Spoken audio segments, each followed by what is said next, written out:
Assalamualaikum warahmatullahi wabarakatuh. Senang sekali bisa berjumpa kembali bersama Bapak Ibu Guru Hebat melalui channel YouTube kami Cikgu FM. Baik Bapak Ibu, sebelum kami melanjutkan video kali ini, silakan bisa dukung channel kami dengan cara like, komen, share, dan subscribe agar Bapak Ibu tidak tertinggal notifikasi ketika kami mengupload video-video terbaru. Baik Bapak Ibu, di video kali ini ya kita akan melakukan pembahasan soal PCK ya, Pedagogical Content Knowledge, khusus untuk bidang IPA ya, terkait persiapan UKP PPG ujian berbasis komputer. Nah, langsung saja Bapak Ibu ya, kita masuk ke dalam pembahasan soal PCK, Pedagogical Content Knowledge, khusus untuk bidang IPA. Baik Bapak Ibu, langsung saja kita masuk ke dalam pembahasan untuk prediksi soal tes Pedagogical Content Knowledge atau PCK untuk bidang IPA. Nah, untuk soal nomor 1 kita disambut oleh Pak Made ya. Pak Made yang sebagai guru IPA SMP ingin meningkatkan pemahaman siswa tentang fotosintesis. Manakah dari indikator pembelajaran berikut yang paling tepat untuk mengukur pencapaian tujuan tersebut? A. Siswa dapat menjelaskan definisi fotosintesis. B. Siswa dapat menyebutkan persamaan kimia fotosintesis. C.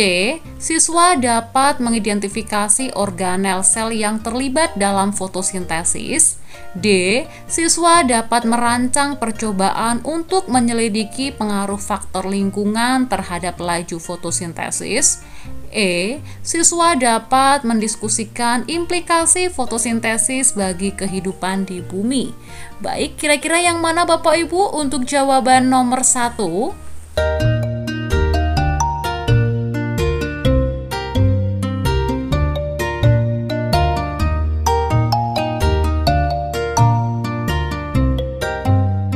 Baik, untuk jawaban yang paling tepat untuk mengukur pencapaian tujuan pembelajaran Pak Made adalah yang D Bapak Ibu ya. Siswa dapat merancang percobaan untuk menyelidiki pengaruh faktor lingkungan terhadap laju fotosintesis. Nah, alasan mengapa kita memilih yang D Bapak Ibu ya, karena indikator ini menekankan keterampilan berpikir tingkat tinggi atau high order thinking skill ya, HOTS ya, karena mengharuskan siswa untuk memahami konsep fotosintesis secara mendalam, lalu menerapkan pemahaman tersebut ke dalam konteks eksperimen yang nyata. Ini juga mencakup aspek kognitif yang lebih kompleks Bapak Ibu, seperti merancang percobaan dan yang penting dalam pembelajaran sains. Nah, mengapa tidak memilih yang A Bapak Ibu ya? Siswa dapat menjelaskan definisi fotosintesis. Nah, ini Bapak Ibu, meskipun penting ya, ini hanya mengukur pemahaman dasar pada tingkat kognitif yang rendah atau pada menghafal atau mengulang informasi begitu ya. Kemudian yang B, kenapa tidak memilih yang B ya? Siswa dapat menyebutkan persamaan kimia fotosintesis. Nah, sama seperti opsi yang A Bapak Ibu, ini hanya mengukur kemampuan mengingat ya, dan tidak cukup menggambarkan pemahaman yang lebih dalam tentang proses fotosintesis. Kemudian kenapa tidak memilih yang C ya? Siswa dapat mengidentifikasi organel sel yang terlibat dalam fotosintesis. Nah, opsi ini juga lebih fokus pada kemampuan mengenali atau mengingat informasi daripada pemahaman atau penerapan konsep dalam situasi yang lebih kontekstual Bapak Ibu. Nah, sedangkan untuk yang E ya, siswa dapat mendiskusikan implikasi fotosintesis bagi kehidupan di bumi. Ini juga indikatornya yang lebih luas dan bersifat diskusi ya, yang berguna untuk pemahaman konseptual, tetapi kurang mengukur keterampilan aplikatif atau analisis terkait proses fotosintesis itu sendiri.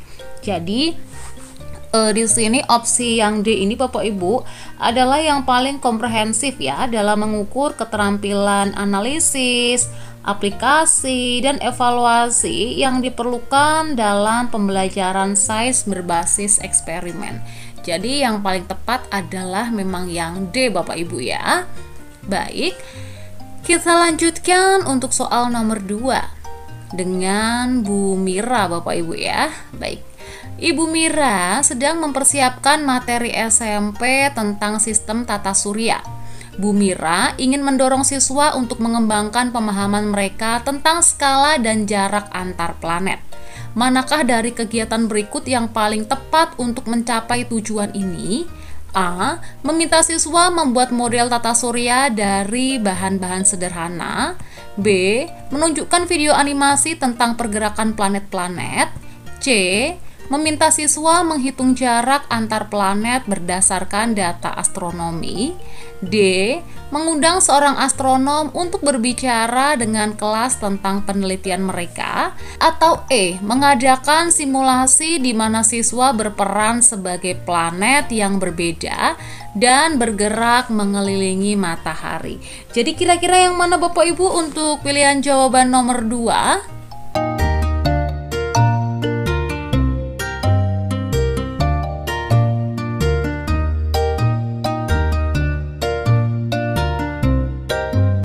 Baik Bapak Ibu, untuk pilihan yang paling tepat adalah yang E Bapak Ibu ya. Mengadakan simulasi di mana siswa berperan sebagai planet yang berbeda dan bergerak mengelilingi matahari. Nah, pilihan ini Bapak Ibu melakukan simulasi ya. Ini menawarkan beberapa keuntungan dalam membantu siswa memahami skala dan jarak antar planet. Yang pertama adalah bisa memberikan visualisasi langsung Bapak Ibu. Jadi, siswa itu dapat secara fisik merasakan jarak relatif antar planet saat mereka bergerak dalam simulasi. Nah, ini memberikan pemahaman yang lebih konkret tentang skala yang sangat besar dalam tata surya. Kemudian, pengalaman langsung Bapak Ibu. Nah, dengan berperan sebagai planet, siswa akan lebih terlibat dalam mengingat konsep jarak dan skala. Mereka akan merasakan sendiri bagaimana jarak yang sangat jauh memisahkan satu planet dengan planet lainnya. Kemudian bisa kolaborasi ya. Nah, simulasi ini itu bisa mendorong siswa untuk bekerja sama dan komunikasi. Mereka perlu berkoordinasi untuk menjaga jarak yang benar dan memahami gerakan orbit masing-masing planet. Kemudian fleksibilitas Bapak Ibu, fleksibel begitu. Siswa dapat disesuaikan dengan berbagai tingkat pemahaman siswa ya. Untuk simulasinya ini mohon maaf. Simulasi dapat disesuaikan dengan berbagai tingkat pemahaman siswa. Jadi guru dapat menambahkan elemen-elemen lain seperti ukuran planet, kecepatan orbit, atau bahkan efek gravitasi untuk memperkaya pengalaman belajar. Nah, Bapak Ibu, untuk pilihan opsi A ya, ini membuat model tata surya begitu ya. Ini kurang tepat ya. Nah, meskipun membuat model ini juga dapat membantu siswa memvisualisasi tata surya, model fisik seringkali tidak dapat mewakili skala yang sebenarnya. Kemudian dengan menunjukkan video animasi ya, berarti dengan menonton video. Nah, video animasi ini dapat memberikan gambaran umum ya, tetapi tidak memberikan pengalaman langsung dan interaktif bagi siswa. Kemudian dengan menghitung jarak antar planet begitu. Nah, Bapak Ibu, menghitung jarak memang penting ya, tetapi mungkin ini terlalu abstrak bagi sebagian siswa dan tidak memberikan pemahaman yang intuitif tentang skala. Kemudian mengundang seorang astronom gitu ya. Nah, di sini mendengarkan ceramah dari astronom dapat menginspirasi siswa, namun tidak memberikan pengalaman langsung atau interaktif. Jadi, simulasi atau berperan ya sebagai planet begitu memberikan pengalaman belajar yang paling efektif karena di sini memungkinkan siswa untuk secara langsung terlibat dan merasakan skala serta jarak dalam tata surya. Ini adalah cara yang menyenangkan Bapak Ibu dan juga efektif untuk mendorong pemahaman yang lebih dalam tentang konsep-konsep astronomi. Seperti itu Bapak Ibu ya. Baik, kita lanjut untuk nomor 3 bersama Pak Samsul. Pak Samsul sedang mempersiapkan modul ajar tentang materi keanekaragaman hayati. Pak Samsul ingin membantu siswa memahami pentingnya pelestarian keanekaragaman hayati. Manakah dari kegiatan berikut yang paling tepat untuk mencapai tujuan ini? A. Meminta siswa membuat daftar spesies hewan yang terancam punah. B. Menunjukkan video dokumenter tentang deforestasi hutan hujan. C. Mengundang seorang ahli biologi konservasi untuk berbicara dengan kelas tentang pekerjaan mereka. D. Mengadakan kampanye penggalangan dana untuk organisasi pelestarian lingkungan. Atau E. Mendorong siswa untuk terlibat dalam proyek restorasi habitat di komunitas mereka. Jadi kira-kira yang mana Bapak Ibu untuk jawaban soal nomor 3?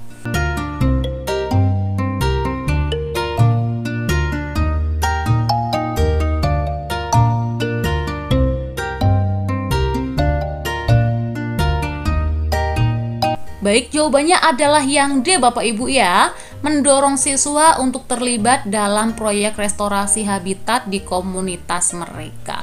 Nah, Bapak Ibu, opsi yang E ini ya, dengan kegiatan ini menawarkan beberapa keuntungan dalam membantu siswa memahami pentingnya pelestarian keanekaragaman hayati begitu. Nah, yang pertama, siswa bisa mendapatkan pengalaman langsung ya. Jadi dengan terlibat dalam proyek restorasi, siswa akan secara langsung dapat melihat dampak positif tindakan pelestarian terhadap lingkungan dan keanekaragaman hayati.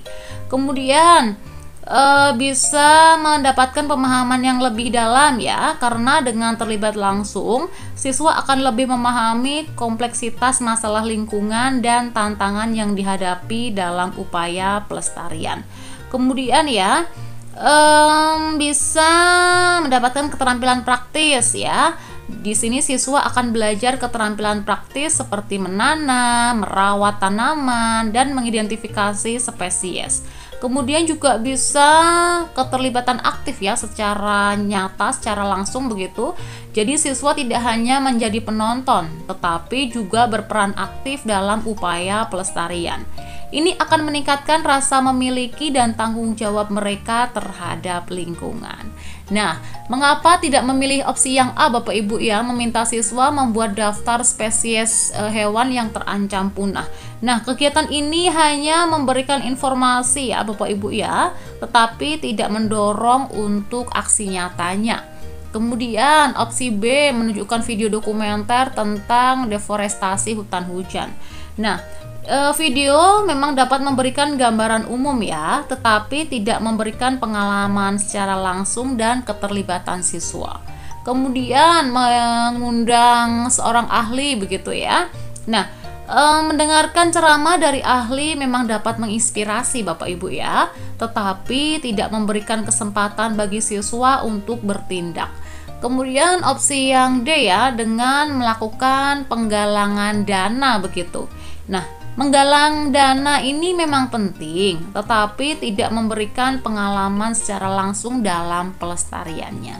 Jadi Bapak Ibu, opsi yang E ya, dengan terlibat dalam proyek restorasi habitat, di sini siswa tidak hanya akan memahami pentingnya pelestarian keanekaragaman hayati secara teoritis, tetapi juga akan mengembangkan sikap peduli terhadap lingkungan dan keterampilan yang diperlukan untuk menjadi agen perubahan.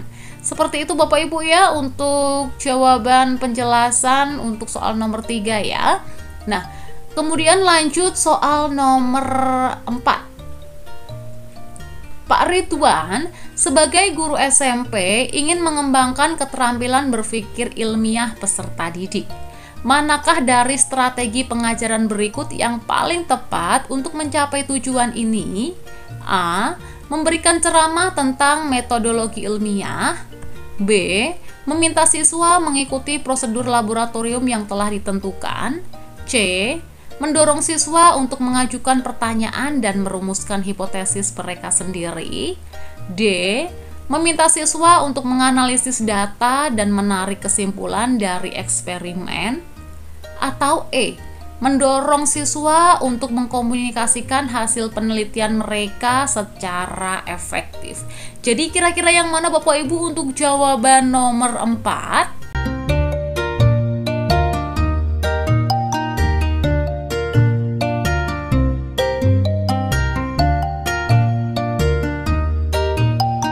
Baik, pilihan yang tepat untuk jawaban nomor 4 adalah yang C, Bapak Ibu ya. Mendorong siswa untuk mengajukan pertanyaan dan merumuskan hipotesis mereka sendiri. Nah, Bapak Ibu, dengan mengajukan pertanyaan dan merumuskan hipotesis mereka sendiri merupakan langkah awal yang sangat penting dalam proses berpikir ilmiah. Dengan mendorong siswa untuk melakukan hal ini, Pak Ridwan akan bisa memupuk rasa ingin tahu ya. Jadi siswa akan terdorong untuk mencari tahu lebih banyak tentang fenomena alam di sekitar. Kemudian bisa meningkatkan keterlibatan. Jadi siswa akan merasa lebih terlibat dalam proses pembelajaran karena mereka aktif dalam merumuskan pertanyaan dan ide-ide mereka sendiri. Kemudian bisa mengembangkan kemampuan berpikir kritis Bapak Ibu ya. Jadi siswa akan belajar untuk menganalisis informasi, membedakan fakta dan opini, dan membuat koneksi antara berbagai konsep. Kemudian Bapak Ibu juga bisa mempersiapkan siswa untuk penelitian lebih lanjut ya. Jadi kemampuan untuk mengajukan pertanyaan yang baik dan merumuskan hipotesis yang tentunya dapat diuji itu adalah keterampilan yang sangat berharga dalam melakukan penelitian ilmiah. Nah, itu adalah alasan mengapa kita memilih yang C Bapak Ibu. Nah, kenapa juga kita tidak memilih yang A ya, memberikan ceramah begitu. Nah, Bapak Ibu, ceramah di sini hanya memberikan informasi ya, tetapi tidak melibatkan siswa secara aktif dalam proses berpikir ilmiah, begitu. Kemudian yang B ya, mengikuti prosedur begitu. Nah, mematuhi prosedur itu memang penting Bapak Ibu, tetapi tidak mendorong siswa untuk berpikir secara kreatif dan mandiri.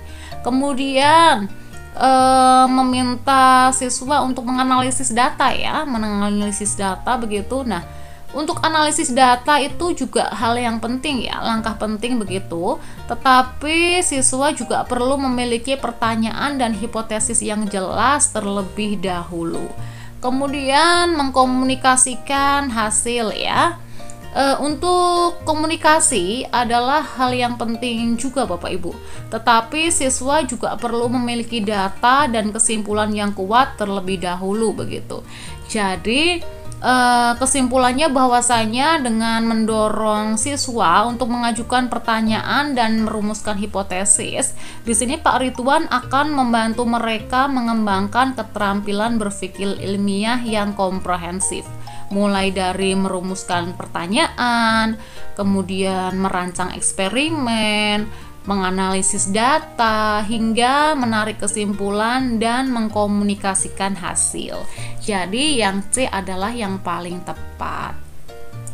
Lanjut Bapak Ibu ya, kita ke soal nomor 5 ya, dengan Ibu Ira. Nah, Ibu Ira sedang menyusun modul ajar materi SMP tentang perubahan iklim. Ibu Ira ingin membantu siswa memahami kompleksitas masalah ini dan berbagai perspektif yang terkait dengannya. Manakah dari kegiatan berikut yang paling tepat untuk mencapai tujuan ini? A. Menunjukkan video berita tentang dampak perubahan iklim. B. Mengadakan debat tentang solusi potensial untuk perubahan iklim. C. Menganalisis data iklim dari berbagai sumber. D. Mengundang perwakilan dari berbagai kelompok kepentingan untuk berbicara dengan kelas. Ataukah E. Mendorong siswa untuk menulis surat kepada pejabat pemerintah tentang perubahan iklim. Jadi kira-kira yang mana Bapak Ibu untuk pilihan jawaban nomor 5?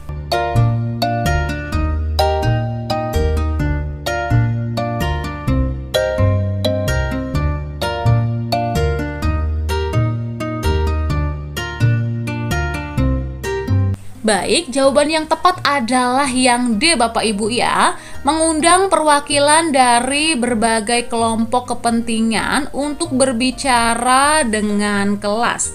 Nah Bapak Ibu, mengundang perwakilan dari berbagai kelompok kepentingan ya, seperti bisa ilmuwan, ataupun aktivis lingkungan, ataupun pengusaha, bahkan pembuat kebijakan. Ini akan memberikan siswa pemahaman yang lebih komprehensif tentang isu perubahan iklim. Mereka akan mendengarkan berbagai perspektif, kepentingan, dan solusi yang berbeda-beda, sehingga nantinya mereka dapat memahami kompleksitas masalah. Jadi siswa akan menyadari bahwa perubahan iklim itu bukan hanya masalah lingkungan, tetapi juga memiliki implikasi sosial, ekonomi, dan politik. Kemudian dapat mengembangkan kemampuan berpikir kritis ya. Jadi siswa akan belajar untuk mengevaluasi berbagai argumen, membandingkan perspektif yang berbeda begitu ya, dan membentuk opini yang berimbang. Kemudian dapat meningkatkan kesadaran akan isu sosial. Jadi siswa akan belajar tentang pentingnya partisipasi warga dalam mengatasi masalah global. Nah, Bapak Ibu, mengapa kita juga tidak memilih yang A, Bapak Ibu ya, menunjukkan video begitu. Nah, Bapak Ibu, video sebenarnya dapat memberikan gambaran umum ya, tetapi tidak memberikan kesempatan bagi siswa untuk berinteraksi dan mengajukan pertanyaan. Kemudian, kenapa tidak memilih yang B, mengadakan debat begitu ya?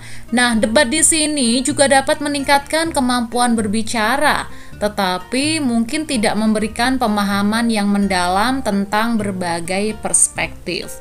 Nah, lalu kenapa tidak yang C ya, menganalisis data begitu? Nah, analisis data ini adalah keterampilan yang penting juga Bapak Ibu, tetapi tidak cukup untuk memahami kompleksitas masalah sosial seperti perubahan iklim.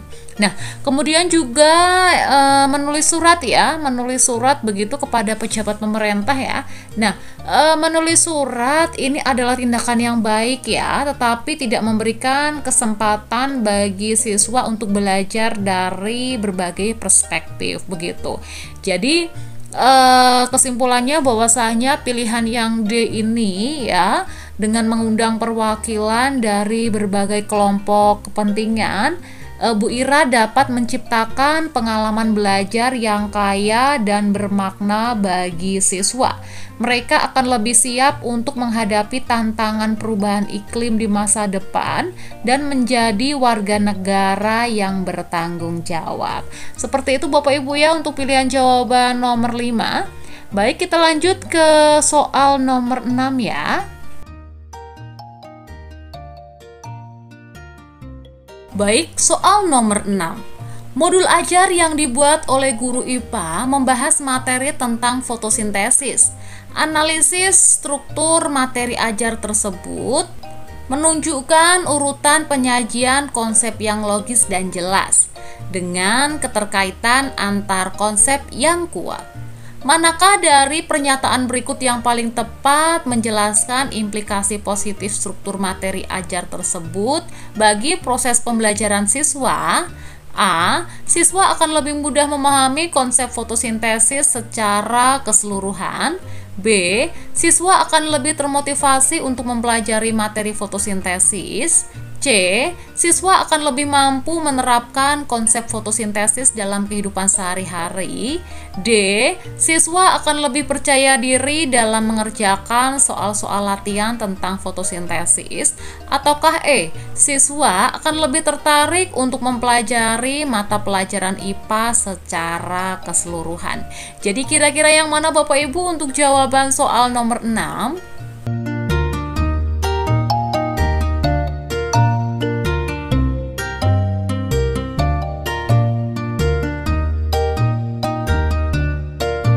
Ya, jawabannya adalah yang A Bapak Ibu ya.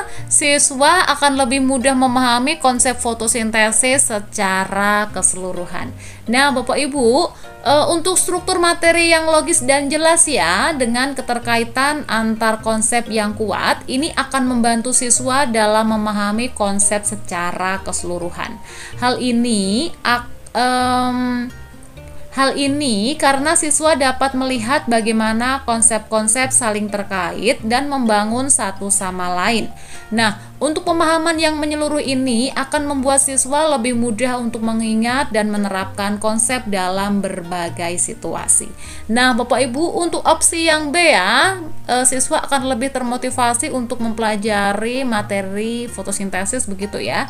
Nah, Sebenarnya motivasi belajar siswa itu dipengaruhi oleh banyak faktor Bapak Ibu, tidak hanya struktur materi ajar. Jadi ini kurang tepat Bapak Ibu ya. Lalu untuk opsi yang C ya, siswa akan lebih mampu menerapkan konsep fotosintesis dalam kehidupan sehari-hari. Ini juga kemampuan menerapkan konsep juga dipengaruhi oleh faktor lain Bapak Ibu. Seperti latihan dan juga bimbingan dari guru seperti itu. Kemudian poin yang D ya, siswa akan lebih percaya diri dalam mengerjakan soal-soal latihan tentang fotosintesis. Nah, untuk kepercayaan diri siswa dalam mengerjakan soal latihan juga dipengaruhi oleh faktor lain Bapak Ibu, seperti pengalaman dan kemampuan belajar siswa. Kemudian yang E ya, siswa akan lebih tertarik untuk mempelajari mata pelajaran IPA secara keseluruhan. Nah, untuk ketertarikan siswa ya terhadap materi pelajaran IPA di sini sebenarnya secara keseluruhan dipengaruhi oleh berbagai faktor, tidak hanya struktur materi ajar. Jadi pilihan yang tepat adalah yang A Bapak Ibu ya, seperti itu. Baik, lanjut ke soal nomor 7 ya. Modul ajar yang dikembangkan oleh guru memuat berbagai kegiatan belajar yang dirancang untuk mendorong siswa berpikir kritis. Kegiatan-kegiatan tersebut meliputi eksperimen, diskusi kelompok, dan pemecahan masalah. Manakah dari pernyataan berikut yang paling tepat menjelaskan manfaat struktur materi ajar tersebut bagi pengembangan keterampilan abad ke-21? A. Siswa akan lebih terampil dalam menggunakan teknologi informasi dan komunikasi. B. Siswa akan lebih terampil dalam berkomunikasi dan berkolaborasi dengan orang lain. C. Siswa akan lebih terampil dalam memecahkan masalah dan membuat keputusan. D. Siswa akan lebih terampil dalam belajar mandiri dan mengelola waktu. Ataukah E. Siswa akan lebih terampil dalam beradaptasi dengan perubahan dan belajar sepanjang hayat. Jadi kira-kira yang mana Bapak Ibu untuk pilihan jawaban nomor 7?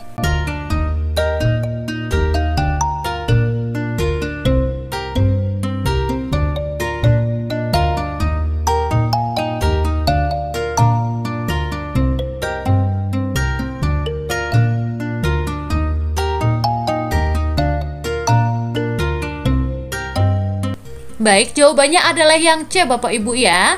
Siswa akan lebih terampil dalam memecahkan masalah dan membuat keputusan. Nah, Bapak Ibu, untuk kegiatan belajar yang mendorong siswa berpikir kritis dan kreatif seperti tadi ada eksperimen, diskusi kelompok, pemecahan masalah, begitu ya. Ini dapat membantu siswa dalam mengembangkan berbagai keterampilan abad 21, terutama keterampilan dalam memecahkan masalah dan juga dalam membuat keputusan, begitu Bapak Ibu. Nah, dalam kegiatan-kegiatan tersebut, siswa dihadapkan pada situasi yang menantang dan harus menggunakan pengetahuan dan keterampilan mereka untuk menemukan solusi. Kemudian kenapa kita tidak memilih yang A Bapak Ibu ya? Siswa akan lebih terampil dalam menggunakan teknologi informasi dan komunikasi. Nah, keterampilan penggunaan teknologi informasi dan komunikasi tidak secara langsung berhubungan dengan kegiatan belajar yang mendorong berpikir kritis dan kreatif Bapak Ibu. Kemudian ya, untuk yang B ya, keterampilan dalam berkomunikasi begitu dan berkolaborasi. Nah, keterampilan berkomunikasi dan berkolaborasi ini dapat dilatih melalui berbagai kegiatan Bapak Ibu. Tidak hanya kegiatan belajar yang mendorong berpikir kreatif dan kritis begitu. Kemudian opsi yang D ya, pilihan yang D ya, keterampilan belajar mandiri begitu. Nah, keterampilan belajar mandiri dan mengelola waktu ini lebih banyak berhubungan dengan kebiasaan dan strategi belajar siswa, bukan struktur materi ajar. Kemudian Bapak Ibu terkait kemampuan beradaptasi begitu ya. Nah, kemampuan beradaptasi sendiri dengan perubahan dan belajar sepanjang hayat ini merupakan karakteristik yang lebih luas dan dipengaruhi oleh berbagai faktor ya, tidak hanya struktur materi ajar saja. Jadi pilihan yang tepat adalah yang C begitu ya, seperti itu. Baik, lanjut Bapak Ibu untuk soal nomor 8 ya, dengan Pak Wira. Pak Wira merancang modul ajar dengan menggunakan berbagai media pembelajaran yang menarik dan interaktif seperti gambar, video, dan simulasi. Manakah dari pernyataan berikut yang paling tepat menjelaskan efektivitas penggunaan media pembelajaran tersebut dalam meningkatkan hasil belajar siswa? A. Media pembelajaran tersebut dapat membantu siswa yang memiliki gaya belajar visual. B. Media pembelajaran tersebut dapat membantu siswa yang memiliki gaya belajar auditori. C. Media pembelajaran tersebut dapat membantu siswa yang memiliki gaya belajar kinestetik. Atau D. Media pembelajaran tersebut dapat membantu siswa yang memiliki semua gaya belajar. E. Media pembelajaran tersebut dapat membantu siswa yang memiliki gaya belajar campuran. Jadi kira-kira yang mana Bapak Ibu untuk pilihan jawaban nomor 8?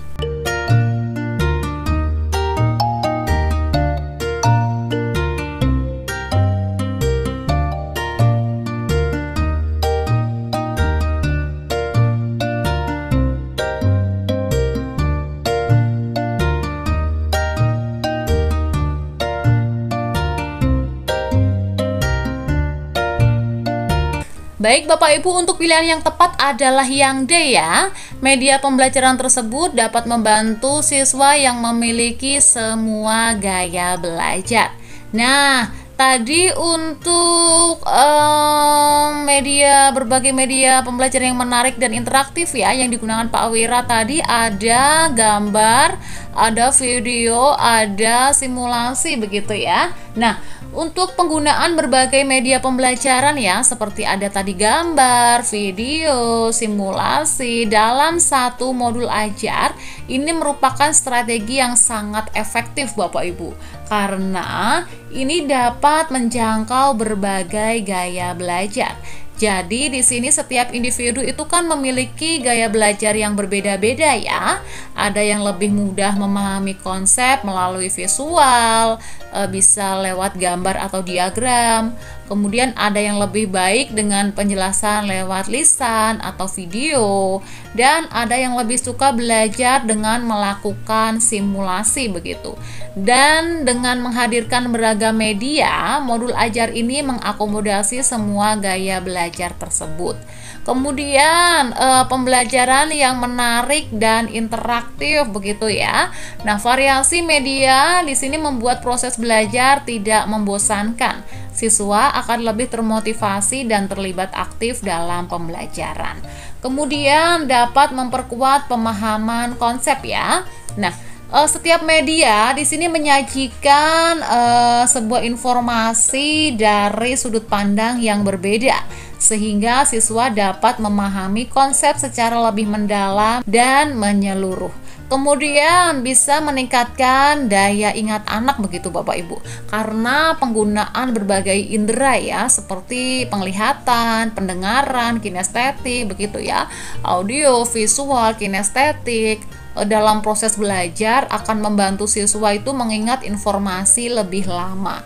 Nah, untuk pilihan opsi yang A, kemudian yang B, kemudian yang C ya, ini membatasi pada satu gaya belajar saja Bapak Ibu, sehingga tidak optimal ya, karena setiap siswa memiliki keunikan dalam cara belajar sendiri. Nah, tadi yang A kan visual saja, kemudian yang B auditori saja, yang C kinestetik saja. Jadi ini hanya terpaku pada satu gaya belajar saja, sehingga bisa membatasi gaya belajar anak begitu. Kemudian opsi yang E ya, opsi yang E di sini Meskipun banyak siswa memiliki gaya belajar campuran begitu ya, penggunaan berbagai media tetap bermanfaat untuk mengakomodasi preferensi belajar yang berbeda-beda. Begitu Bapak Ibu ya. Jadi dengan menggunakan berbagai media pembelajaran, Pak Wira telah menciptakan lingkungan belajar yang inklusif dan efektif. Nah, modul ajar ini berpotensi meningkatkan hasil belajar siswa secara signifikan terlepas dari gaya belajar mereka. Nah, lanjut Bapak Ibu untuk soal nomor 9 ya. Ya. Modul ajar yang dikembangkan oleh Ibu Nyoman menyajikan materi tentang sistem pencernaan manusia dalam urutan berikut. 1. Struktur dan fungsi organ pencernaan. 2. Proses pencernaan makanan. 3. Gangguan pada sistem pencernaan. 4. Pentingnya menjaga kesehatan sistem pencernaan. Manakah dari pernyataan berikut yang paling tepat menjelaskan kesesuaian alur penyajian materi tersebut dengan prinsip pembelajaran yang efektif? A. Alur penyajian materi tersebut sesuai dengan urutan kronologis proses pencernaan manusia. B. Alur penyajian materi tersebut dimulai dengan konsep yang konkret dan kemudian beralih ke konsep yang abstrak. C. Alur penyajian materi tersebut memungkinkan siswa untuk menghubungkan konsep-konsep yang berbeda dan membangun pemahaman yang menyeluruh. D.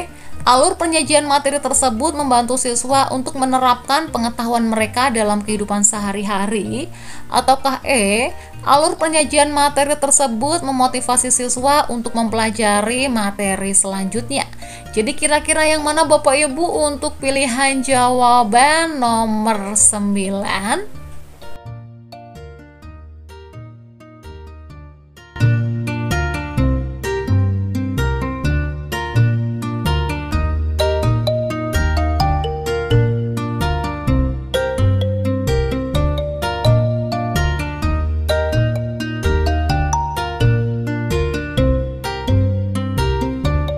Baik, pilihannya adalah yang C Bapak Ibu ya. Alur penyajian materi tersebut memungkinkan siswa untuk menghubungkan konsep-konsep yang berbeda dan membangun pemahaman yang menyeluruh. Nah Bapak Ibu, urutan penyajian materi yang diajukan Bu Nyoman ya, itu dirancang dengan baik begitu untuk membantu siswa membangun pemahaman yang komprehensif tentang sistem pencernaan manusia. Nah, berikut alasannya begitu Bapak Ibu. Yang pertama, memulai dengan fondasi ya. Jadi dengan memulai dari struktur dan fungsi organ pencernaan ya, siswa diberikan pemahaman dasar tentang komponen-komponen yang terlibat dalam proses pencernaan. Ini seperti membangun sebuah rumah, kita harus memahami fondasinya terlebih dahulu. Kemudian membangun proses begitu ya, membangun proses di sini proses pencernaan makanan. Nah, setelah memahami struktur, siswa kemudian diajak untuk mempelajari proses pencernaan makanan secara keseluruhan. Ini membantu siswa menghubungkan struktur organ dengan fungsinya masing-masing dalam proses pencernaan. Kemudian mengenal gangguan begitu Bapak Ibu ya. Jadi dengan memahami proses yang normal, siswa akan lebih mudah memahami apa yang terjadi ketika terjadi gangguan pada sistem pencernaan. Ini membantu siswa untuk menghubungkan konsep kesehatan dan penyakit. Kemudian terakhir menarik kesimpulan ya. Jadi di bagian akhir tentang pentingnya menjaga kesehatan sistem pencernaan, di sini memberikan konteks yang relevan bagi siswa. Mereka akan memahami mengapa pengetahuan tentang sistem pencernaan itu penting dalam kehidupan sehari-hari. Seperti itu Bapak Ibu ya. Nah, pilihan yang A ya, itu kurang tepat ya. Mulai dari alur penyajian materi tersebut sesuai dengan urutan kronologis proses pencernaan makanan. Nah, sebenarnya urutan kronologis begitu ya, urutan kronologis itu memang penting Bapak Ibu, tetapi bukan satu-satunya faktor yang perlu dipertimbangkan. Kemudian terkait konsep struktur organ pencernaan ya begitu. Nah, ini juga sebenarnya sudah cukup konkret Bapak Ibu, dan tidak perlu selalu dimulai dari konsep yang paling konkret begitu. Kemudian yang D ya, alur penyajian materi tersebut membantu siswa untuk menerapkan pengetahuan mereka dalam kehidupan sehari-hari. Nah, di sini penerapan pengetahuan itu memang penting ya, tetapi tidak harus menjadi fokus utama pada awal pembelajaran. Kemudian motivasi siswa begitu ya untuk mempelajari materi selanjutnya begitu. Nah, motivasi siswa memang penting Bapak Ibu, tetapi urutan materi yang baik juga harus mendukung pemahaman konsep begitu. Jadi alur penyajian materi yang dirancang Bu Nyoman itu memungkinkan siswa untuk membangun pemahaman yang berkelanjutan dan terintegrasi tentang sistem pencernaan manusia dengan memahami struktur, kemudian ada fungsi, kemudian tadi ada proses, kemudian gangguan, dan yang terakhir itu tentang pentingnya menjaga kesehatan sistem pencernaan. Siswa akan memiliki pengetahuan yang lebih lengkap dan menyeluruh. Seperti itu Bapak Ibu ya. Jadi pilihan yang paling tepat adalah yang C ya. Baik, kita lanjutkan untuk soal nomor 10 Bapak Ibu ya. Baik, modul ajar yang dirancang dengan baik oleh seorang guru hendaknya menggunakan berbagai transisi antar materi yang dirancang untuk membantu siswa memahami hubungan antar konsep. Manakah dari pernyataan berikut yang paling tepat menjelaskan manfaat penggunaan transisi tersebut bagi proses pembelajaran siswa? A. Transisi tersebut dapat membantu siswa untuk mengingat konsep-konsep yang telah dipelajari. B.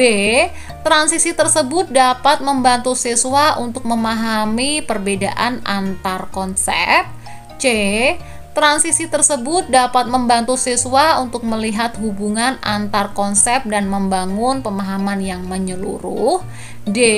Transisi tersebut dapat membantu siswa untuk menerapkan pengetahuan mereka dalam kehidupan sehari-hari. Ataukah yang E Bapak Ibu? Transisi tersebut dapat membantu siswa untuk mengerjakan soal-soal latihan dengan lebih mudah. Jadi kira-kira yang mana Bapak Ibu untuk pilihan jawaban nomor 10?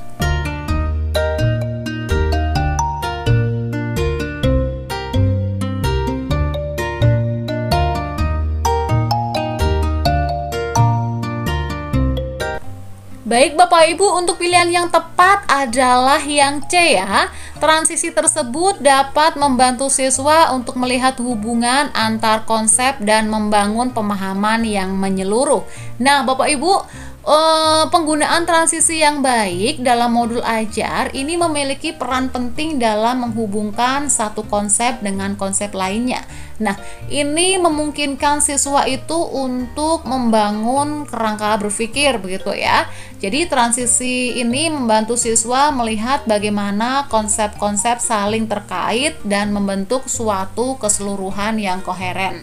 Kemudian memahami konsep secara mendalam. Jadi dengan melihat hubungan antar konsep, siswa tidak hanya menghafal fakta-fakta, tetapi juga memahami makna di balik konsep tersebut. Kemudian juga dapat mengatasi kesalahpahaman Bapak Ibu. Jadi transisi yang baik itu dapat membantu siswa mengatasi kesalahpahaman dengan menunjukkan bagaimana konsep yang satu dapat menjelaskan atau melengkapi konsep yang lainnya. Nah, opsi yang A Bapak Ibu ya tidak kita pilih ya. Transisi tersebut dapat membantu siswa untuk mengingat konsep-konsep yang telah dipelajari. Ini sebenarnya memori itu memang penting ya, tetapi transisi lebih fokus pada pemahaman konsep daripada sekedar mengingat. Kemudian transisi tersebut dapat membantu siswa untuk memahami perbedaan antar konsep ya, untuk opsi yang B begitu. Nah, transisi memang membantu membedakan konsep Bapak Ibu. Tetapi lebih dari itu, ia juga menunjukkan bagaimana konsep-konsep tersebut saling terkait. Kemudian yang D ya, transisi tersebut dapat membantu siswa untuk menerapkan pengetahuan mereka dalam kehidupan sehari-hari. Jadi di sini terkait penerapan pengetahuan adalah tujuan akhir pembelajaran. Tetapi transisi lebih berperan dalam membangun fondasi pemahaman. Kemudian yang E ya, transisi tersebut dapat membantu siswa untuk mengerjakan soal-soal latihan dengan lebih mudah begitu. Nah, kemudahan dalam mengerjakan soal latihan ya adalah hasil dari pemahaman yang baik begitu, yang dibangun melalui transisi yang efektif begitu. Nah, misalkan Bapak Ibu contoh ya, contoh untuk transisi yang efektif misalnya setelah membahas tentang sistem pencernaan begitu, guru dapat membangun transisi seperti setelah kita memahami bagaimana makanan dicerna, maka kita lihat bagaimana nutrisi yang dihasilkan dari proses pencernaan tersebut dimanfaatkan oleh tubuh kita. Nah, seperti itu adalah transisinya ya. Jadi transisi ini menghubungkan konsep pencernaan dengan konsep metabolisme. Begitu. Jadi kesimpulannya bahwasanya penggunaan transisi yang efektif dalam modul ajar ini sangat penting Bapak Ibu untuk membantu siswa membangun pemahaman yang menyeluruh dan bermakna. Jadi dengan melihat hubungan antar konsep, siswa akan lebih mudah mengingat, memahami dan menerapkan pengetahuan mereka yang sudah diperoleh. Seperti itu Bapak Ibu ya untuk jawaban untuk soal nomor 10 begitu. Nah, baik Bapak Ibu, tak terasa videonya sudah cukup panjang ya. Kita cukupkan untuk soal 10 ini. Untuk lanjutannya 11 hingga sekian akan kita bahas di video selanjutnya. Namun sebelum kami tutup Bapak Ibu, silahkan bisa mendukung channel kami dengan cara like, comment, share, dan subscribe agar Bapak Ibu tidak tertinggal notifikasi ketika kami mengupload video-video terbaru. Baik Bapak Ibu, mungkin cukup sekian untuk video kali ini ya. Kita sambung kembali untuk pembahasan PCK bidang IPA ini untuk soal nomor 11 hingga berikutnya di video selanjutnya. Baik Bapak Ibu, kami tutup dengan wassalamualaikum warahmatullahi wabarakatuh. Sampai berjumpa di video selanjutnya Bapak Ibu. Semangat belajar!